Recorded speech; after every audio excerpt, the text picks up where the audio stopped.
Técnicas artísticas.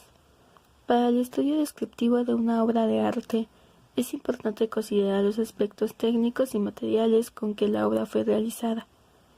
Se entiende entonces por técnica la suma de procedimientos y procesos con que construye la obra de arte.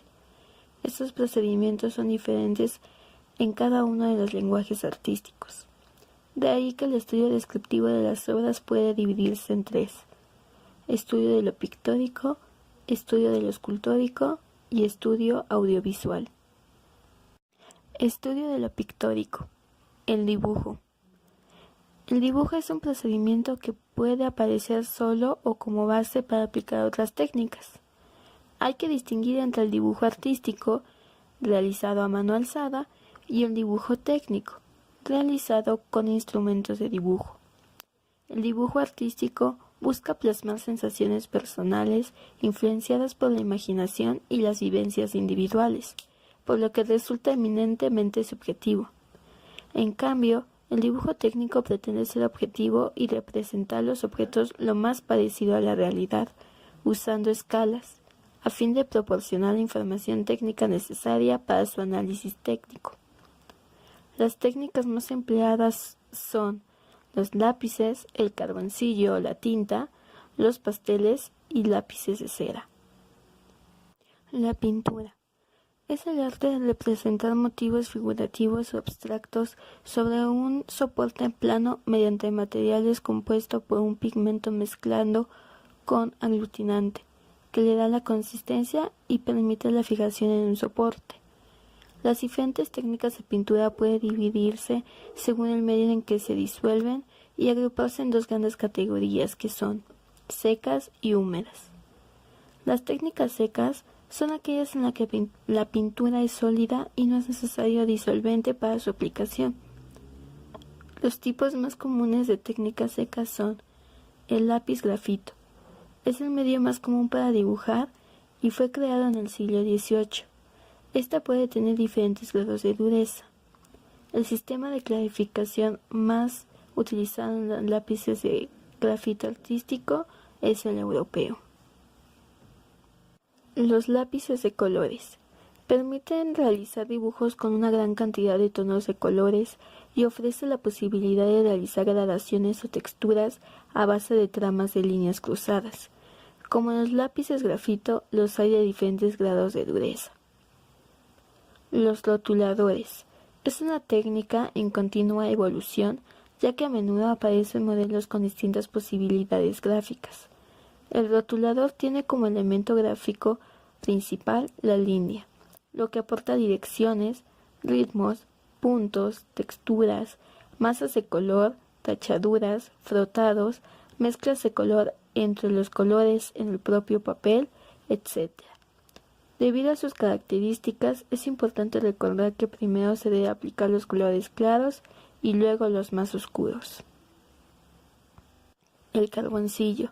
El carboncillo o carbón vegetal se utiliza para hacer dibujos preparatorios, estudios detallados de claroscuro y para esbozar la composición de una pintura de óleo o acrílico.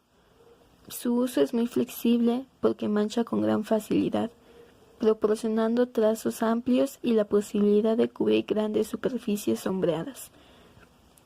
Existen diferentes tipos de carbón como el carboncillo, el carbón comprimido, el lápiz carbón, entre otros. Las ceras.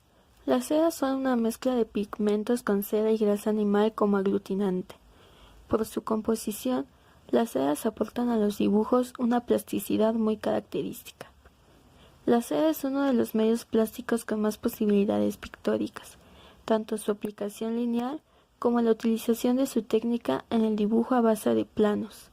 Permiten la elaboración de superficies densas y opacas o bien transparentes y ligeras. El collage, técnica que se basa en pegar dibujos, fotografías o diferentes objetos como madera, piel, periódicos, revistas, objetos de uso cotidiano, etc., sobre diferentes soportes como cartón, lienzo o madera. El término viene del francés y significa pegado o encalodado. Los cubistas como George Braque o el artista español Pablo Picasso fueron los primeros en realizar collage. Existen otras técnicas relacionadas con el collage como son el fotomontaje, el decoupage y el ensamblaje. Técnicas húmedas. Las técnicas húmedas son aquellas en las que los pigmentos se encuentran diluidos en un medio acuoso o aceitoso y los colores se aplican con ayuda de pinceles u otros instrumentos. De entre las técnicas húmedas se encuentra la témpera. Este tipo de pintura se caracteriza por ser opaca y cubriente, lo que permite trabajar tintas planas y corregir errores. También proporciona la posibilidad de trabajar con capas translúcidas si se le añade más agua. La acuarela. Se distingue de otros medios acuosos por ser una pintura transparente en la que el color se trabaja por capas. Los colores resultan muy brillantes y los blancos los dará el blanco del papel. Es necesario utilizar papeles de textura rugosa y alto gramaje para que absorba parte del agua. Además, la técnica se puede emplear como base para diferentes procedimientos como el estarcido y para jugar con diferentes formas y texturas. El óleo. Su nombre proviene del aglutinante aceitoso que contiene, ya que está compuesto por pigmentos y aceites. Es una técnica muy utilizada porque permite conseguir variados efectos de claroscuro, colores y texturas. El soporte más utilizado es el lienzo, tela de lino o algodón, al que se añade una imprimación que permite aplicar la pincelada. El lienzo se tensa sobre un bastidor de madera. También se puede utilizar otros soportes para pintar al óleo, como las tablas de madera pegadas a un bastidor. La escultura. La escultura es, como la pintura, un medio de expresión plástica. Su finalidad es la creación de obras tridimensionales a partir de diversos materiales como piedra, barro, hierro, etc. El escultor se expresa creando volúmenes y conformando espacios. Hay dos tipos de esculturas, las exentas y en relieve. La escultura exenta o de bulto redondo es aquella que representa un volumen completo y por tanto puede ser observada por todas sus caras. El relieve es una forma escultórica que aparece adherida a una superficie que le sirve de fondo. Según el volumen que sobresale del fondo, se distinguen tres tipos de relieve: alto relieve, medio relieve y bajo relieve. Instalaciones. Las instalaciones son un tipo de arte contemporáneo en el cual el artista utiliza, como parte de la composición, el propio medio, como paredes, piso, luces e instalaciones, además objetos diversos. En muchas ocasiones, los materiales escogidos llenan más o menos el espacio y el espectador es invitado a moverse alrededor de la obra o interactuar con la pieza. En esos casos, el espectador mismo deviene parte de esa obra en ese preciso momento y ese preciso tiempo. A veces las instalaciones son frágiles, por lo que solo pueden ser vistas desde la puerta o un extremo del espacio.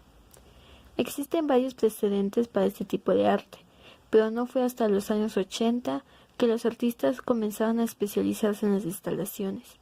Materiales de todo tipo, luces y sonido han seguido siendo elementos fundamentales para la instalación artística.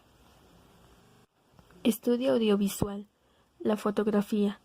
La fotografía es una de las artes contemporáneas que, al igual que la pintura, la escultura y la música, pretenden ser una forma de expresión del artista para expresar emociones, sentimientos y pensamientos. La fotografía consiste básicamente en una forma de captar un instante único e irrepetible en el tiempo. La palabra proviene del griego foto, que es luz, grafis, que es pintar o dibujar. Es decir, que la fotografía es pintar con luz. Actualmente incorporan técnicas de la computación en sus fotos, siendo el software Adobe Photoshop uno de los más utilizados, lo que amplía el campo de acción comunicativa de las imágenes. El videoarte. El videoarte es un medio artístico que utiliza imágenes en movimiento a partir del video, la televisión y el cine. los que pueden acentuar otras disciplinas artísticas o destacarse por sí solo por medio de las instalaciones. La distinción característica principal de esta forma de arte es que no utiliza una narrativa concreta o una historia definida como el cine. En el videoarte, las filmaciones son diseñadas para transmitirle al espectador algún tipo de emoción. El videoarte se puede dividir en dos metodologías de presentación diferentes, que son canal individual y técnicas de instalación.